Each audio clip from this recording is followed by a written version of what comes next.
You're listening to Meet the Thriller Author, the podcast that features interviews with thriller, mystery, and suspense authors. I am your host, Alan Peterson, and today's podcast is brought to you by Audible. Get a free audiobook download and 30-day free trial at www.audibletrial.com/MTTA. And that's an M as in murderer. Over 180,000 titles, including great thrillers to choose from for your iPhone, Android, Kindle, or MP3 player. So stay tuned for the next episode of Meet the Thriller Author. Welcome to episode number 30 of the podcast. I'm very excited to have Jake Needham as my guest for this episode. Jake Needham is an international bestselling author, and I've been a fan of his for a while. Actually, I looked up my Amazon orders. I purchased The Ambassador's Wife, which was Inspector Sam Tay's first book, on April 28th, 2012. So I was very excited when Jake agreed to come on. I've been a fan of his books for a while, and he writes very great thrillers. And James Gandolfini, the late great James Gandolfini, was interested in making a movie out of his standalone, The Big Mango, which is also a fantastic read that I recommend. And we'll talk about that during this interview and a lot more. So please welcome Jake Needham. How are you doing, Jake? I'm fine, Alan. Thanks for asking me. Thanks so much for coming on the show. I'm really excited about this one. For listeners who might not have heard about you, can you tell us a little bit about yourself and your books? Oh, wow. That's a big one. Okay. Right off the bat. I'm kind of an accidental novelist. I was, my general background is that I graduated from Georgetown Law and practiced law and various kinds of corporate business around the Pacific Rim for quite a long while, and for my sins ended up running a broken down little television production company for a while that we owned, and I got involved in that, and that sort of segued into doing a bit of screenwriting, and I worked in film and television for 10, 15 years, and I guess I got kind of tired of it. I didn't grow up with a sort of ambition to be a filmmaker, and I really approached it mostly as an administrator and a guy who got deals done and delivered the films. And at some point, I really wondered if I could write a novel, because writing screenplays isn't a terribly satisfying life. It's always creation by committee, which wasn't a lot of fun. And I had no clue how to write a novel, so I sat down about almost 20 years ago now and wrote a book that became The Big Mango, which was my first novel, and it did awfully well. And then I thought, well, Christ, I guess I better start taking this seriously and spend a little more time on novels. But the irony was The Big Mango became immensely popular with people who made films. And I was involved twice in projects to do screenplays. One with James Gandolfini when he was on The Sopranos. He got very excited about doing The Big Mango and got HBO to buy it for him. And we sat around on the set of The Sopranos and worked on the screenplay for months. Got a lot of good cigars out of it, and we moved forward. But then, as you know, Jim passed away suddenly and unexpectedly, and The Soprano when we were shooting a movie. I think it would have been perfect for The Big Mango. That's that was a great book of yours, also, by the way, and I think that would have been I think it would have done it pretty good justice. So. Well, the character, I honestly, I never really thought about it much when I was writing the book, but after Jim suddenly surfaced and got involved in it, and I really couldn't see the character any other way. Eddie Dare, who's this sort of broken down lawyer from San Francisco who discovered that he accidentally, from when he was in Vietnam, probably knew where a bunch of money was socked away when the CIA had been trying to get the reserves of the Bank of Vietnam out of the country before Saigon fell.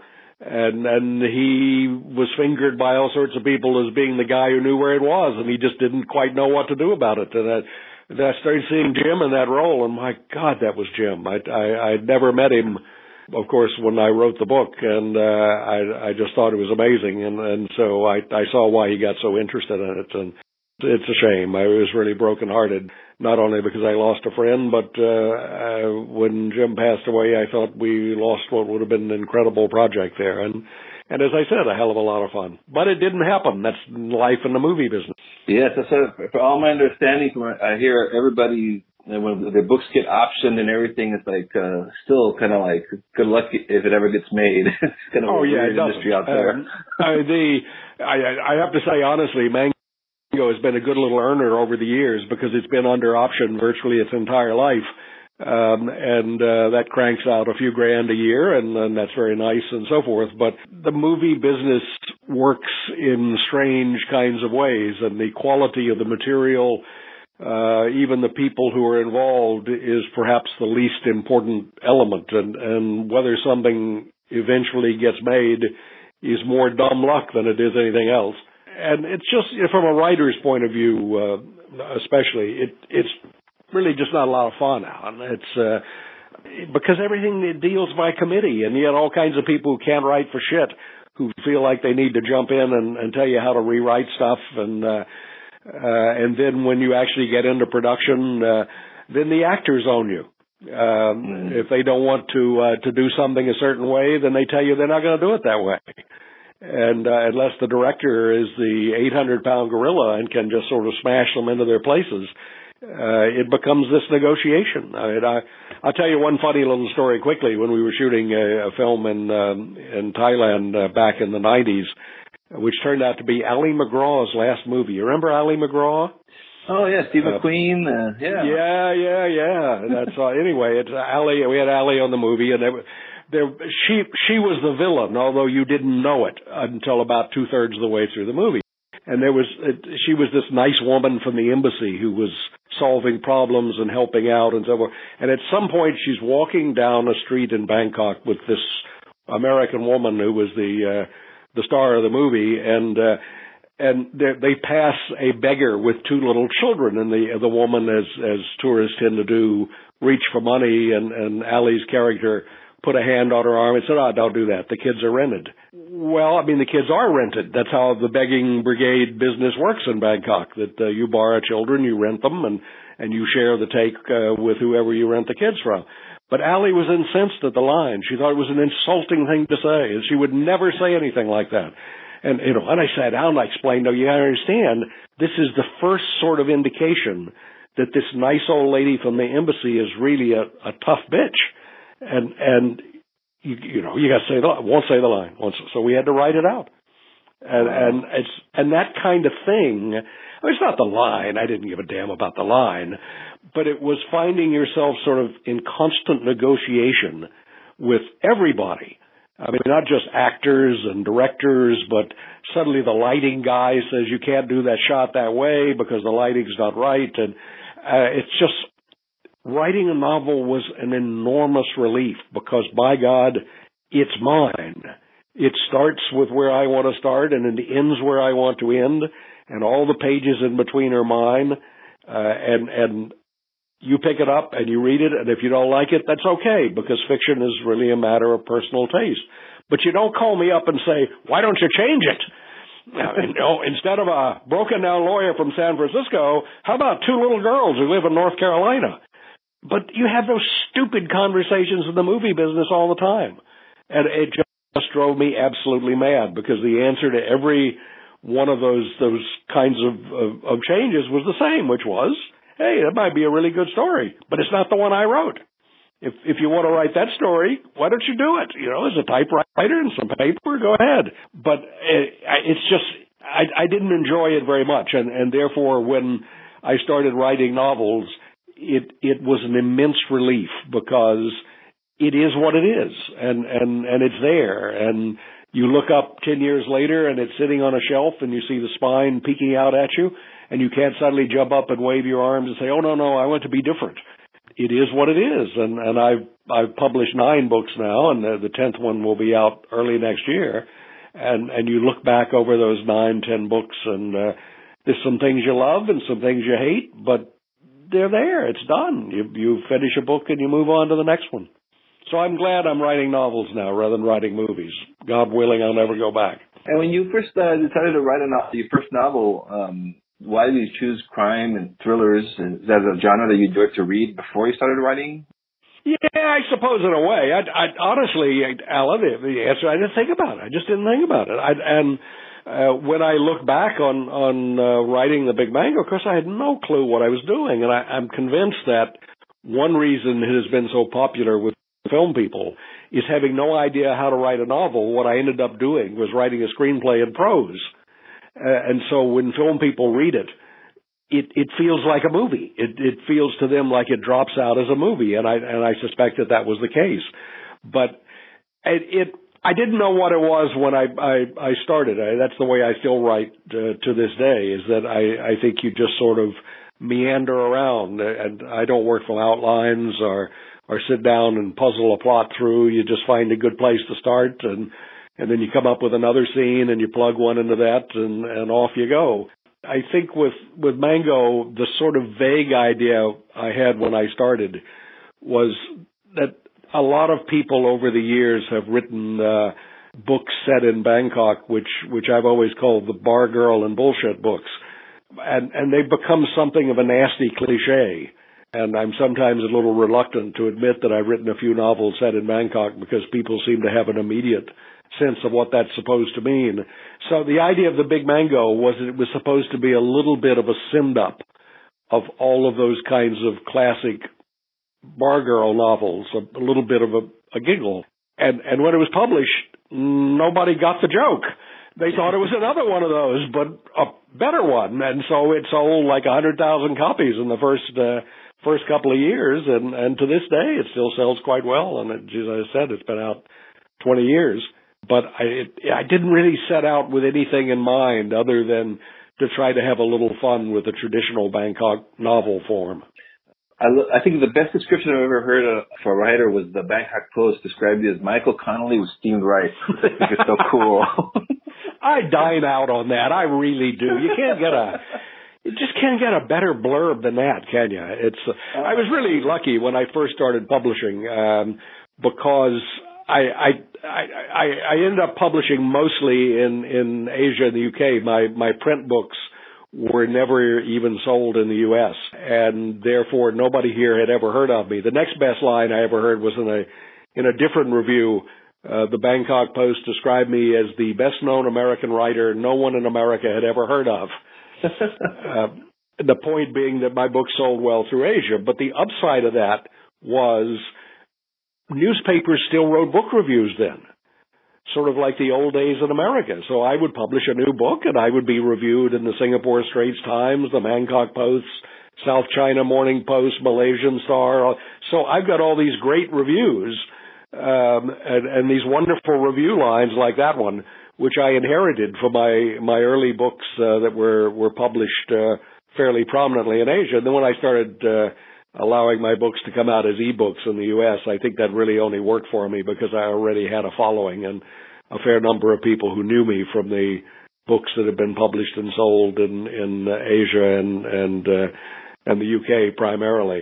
But to this day, none of the print books have ever been published in the U.S., and I don't really know what to attribute that to. It just, I sell a ton of books, but no U.S. publisher and distributor has ever had the slightest interest, and I've always sort of chalked that up to the fact that there is a view that Americans don't like to read about Asia, and that's why, if you think about it, you're pretty hard-pressed to come up with contemporary thrillers or crime fiction or something which is set in Asian cities. If you think real hard, you may find a few, but not very many. And I think there is a view among American publishers that Americans aren't interested in that kind of material, which is fine with me. That leaves the field pretty much to me, and so I sell a ton of books. Yeah, I was going to say, you sell a lot of at least of the ebooks, and so there must be an audience. But I'm glad that at least your ebooks are available. But yeah, maybe also on the perspective, I actually enjoy it. I've been to Bangkok, to Thailand 3 times, and I like that country. But your books, like you said, they're not like the cliche, soy cowboy type, books. They're like really, I mean, I've only been there 3 times, but it looks like it's really realistic. And like the reviews in the Bangkok Post and in Singapore, they're all always mention that. that something that you really strive hard to write? Yeah, it is, Al. It really is. I try very hard not to fall into that sort of swamp of cliche, which is very much what Asian set fiction is generally to a lot of people.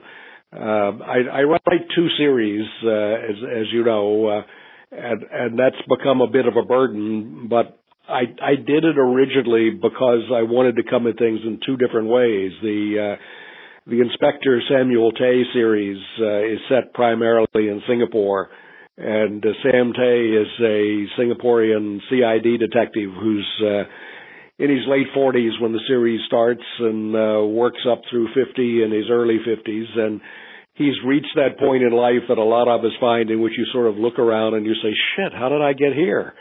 And Sam's not all that delighted to discover that he's still a cop at that point in his life, and so the books are about Tay, who's not really all that Singaporean because his father was an American, trying to decide how he's going to navigate through the rest of his life, and that he's a very, very good detective, but he's quite different from the other people around him, and they never let him forget it. So that's one kind of series. And then the other series are my Jack Shepherd books, which are set really in most of the rest of Asia. Shepherd was an American lawyer who was offered a job teaching at Chulalongkorn University in Bangkok. And on a whim, he took it because he was just sick of practicing law, and he thought, well, what the hell, why not? And Shepherd's an expert in money laundering and financial crime, and as you might imagine, his expertise ends up following him, and he can't really quite get away from it. And 2 of the Shepherd books are set in Bangkok and Phuket, Laundryman and Killing Plato.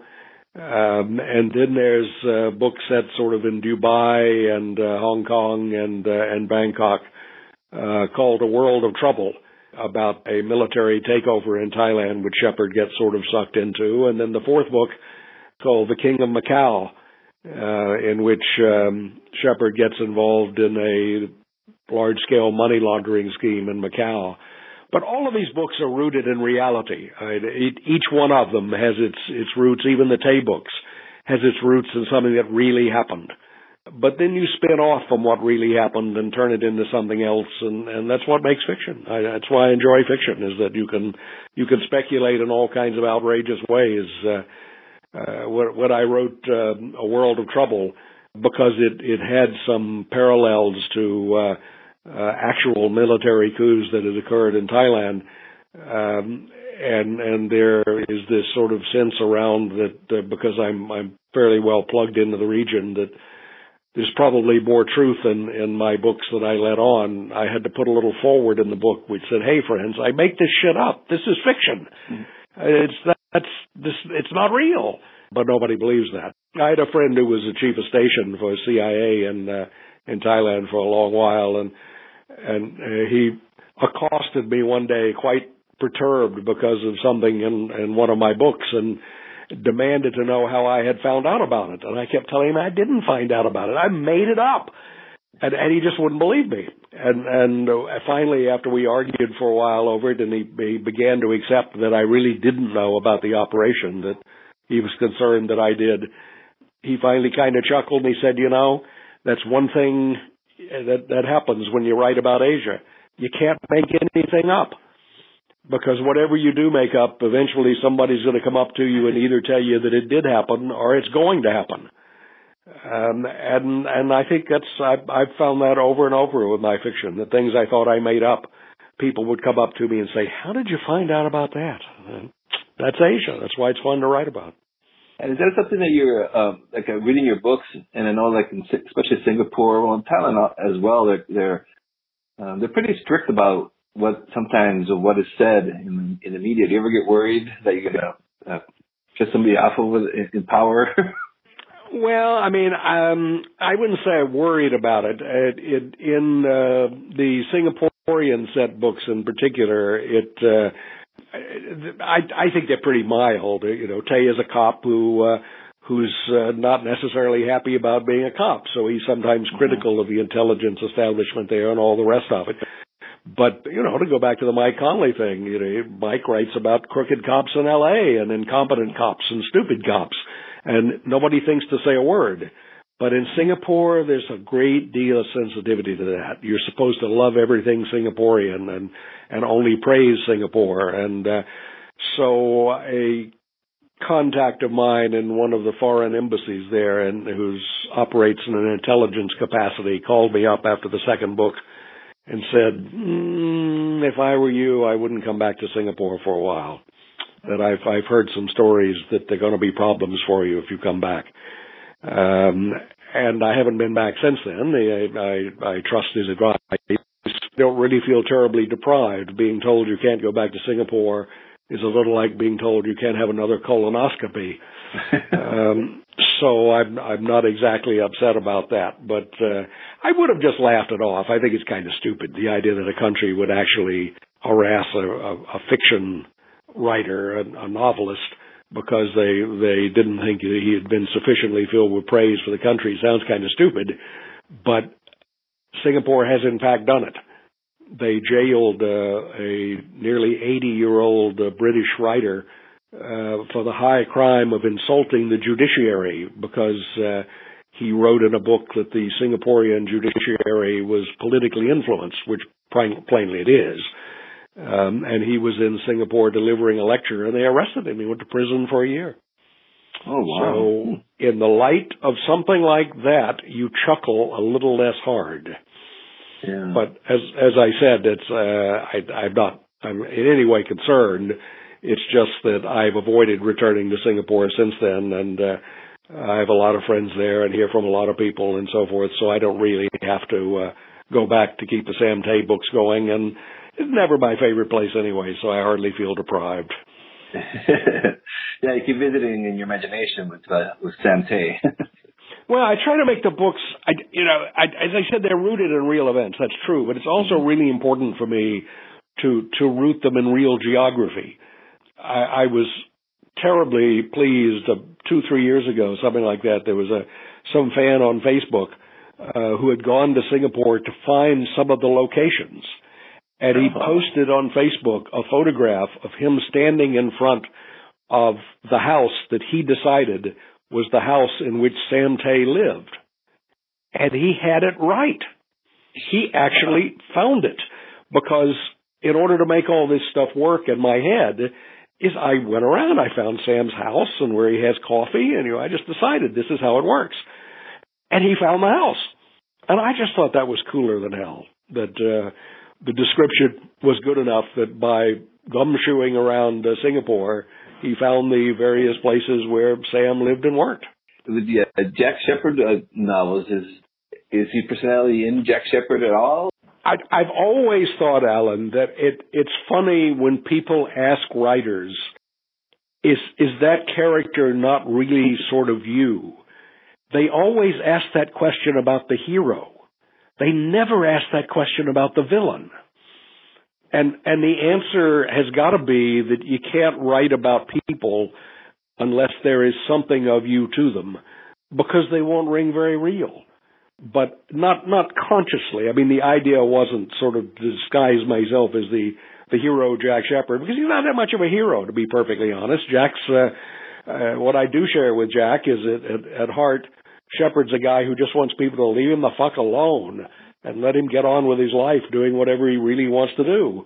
And so in most of the Shepherd novels, he's a bit of a reluctant hero, that he spends at least some amount of time trying not to get involved. And that drives some people nuts, because they are accustomed to the school of fiction in which it's, he killed my brother and I'm going to get revenge, that kind of thing. Mm-hmm. And that's just not really my thing. And I think I try to layer a certain amount of real life into these books. And real life is that you and me and all the rest of us generally try to avoid adventures. We don't embrace them, that they embrace us, whether we want them to or not. And that's kind of the position I tried to put Shepherd into, that he is embraced by adventures that he does not wish to have, but he has them anyway. And I think that makes for kind of an anti-hero, but I think it's a good one. He's a guy I'd like to read about. Yeah. I see. The next one that's coming up is a new Jack Shepherd, right? In 2017. Yeah, it's called Don't Get Caught, and it's going to be the 5th Shepherd book. Shepherd has decamped for Hong Kong because he stepped on a few toes in Thailand and wasn't really very welcome there anymore. And the tagline for the book is Jack Shepherd swore he would never Thailand, period. He's changed his mind, period. So and the origin of the book is, for me, is in the 25 years or so we've lived there. The place has really changed remarkably. And I think there's something in that. There's a book in that about how time passes too fast and we get too little for it.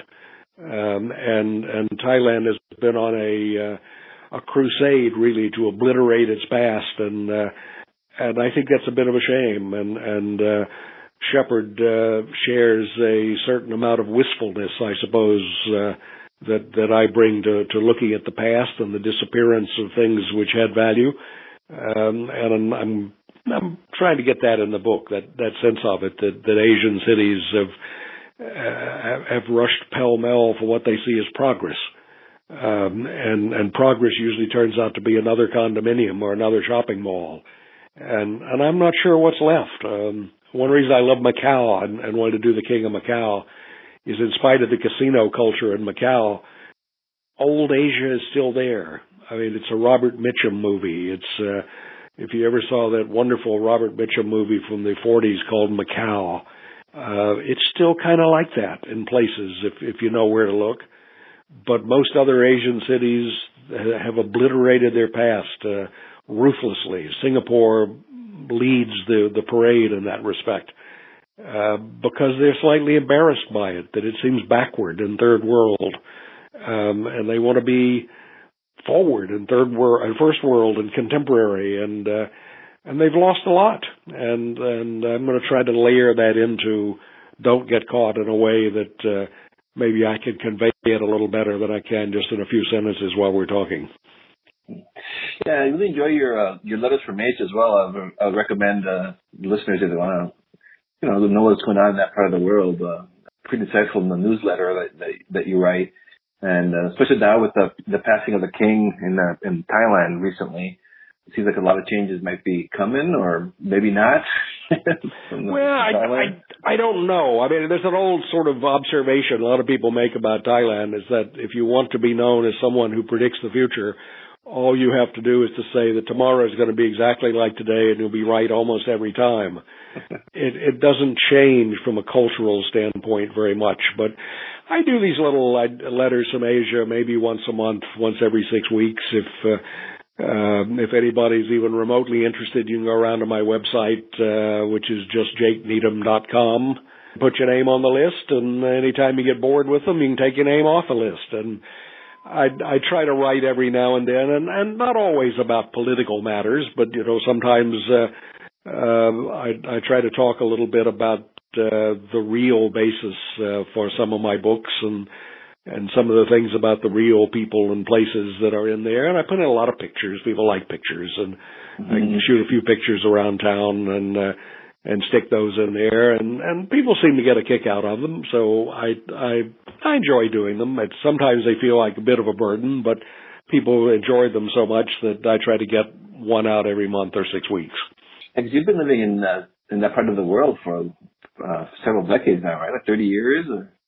Yeah, pretty close to it. It's more like 25, something like that. It was kind of accidental. I ended up doing a bunch of stuff there, and then when we ended up with a little film company, I organized a few shoots there because at the time it was an awful lot cheaper, and we could do things there on a much lower budget. And probably, about 25 years ago, I met my wife, who actually, although she was born in Thailand, she grew up in the UK, and she was back as editor of a Thai edition of Tatler magazine, the UK magazine. And she interviewed me on the set from one of the films that we were doing, And we got on okay because we got married not too long after that, and have been ever since. And our youngest son just graduated from college, so things have gone well for us. We have a place in the States and a place in Thailand, and we try to divide our time more or less equally. It depends on the weather and whether there have been any more military coups. But it gives us the opportunity to be in both places. And, the damn trip back and forth just beats the bejesus out of me. It's any way you look at it, it's 24, 26 hours. But we usually go a couple of times a year, make the transition a couple of times a year, spend the worst of the winter in the U.S. out there and the worst of the summer out there. So we're able to balance the weather a little bit, and that's not a bad thing, is it? No, it's a smart way to play it. Well, it's fun to. I have to honestly admit to be able to be in two countries is expensive as hell because you have to duplicate everything. But we've done it for a long time, and for family and everything else. We really do feel like we live in both places. We're well rooted in both places, and so we keep the time roughly equal, but without having a sort of fixed and firm schedule. But we're in the States now, and we'll be here the rest of this year because I like to be here for the holidays. Christmas in the tropics is never quite right. So I much prefer being in the States through autumn and the holidays. And we usually go back right at the beginning of January because that's really the best weather of the year. And Thailand is January, February.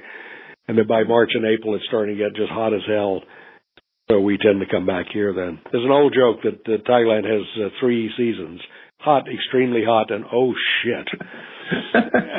But that's pretty close. Yes, it is. Yeah, that's the warmest place I've ever been in. Even like at 2 a.m, it's like hot, sweat dripping hot. Yeah, it's not the heat, it's the bloody humidity. Yeah. The air is so heavy, sometimes you feel like you could just rip off a piece of it with your hands.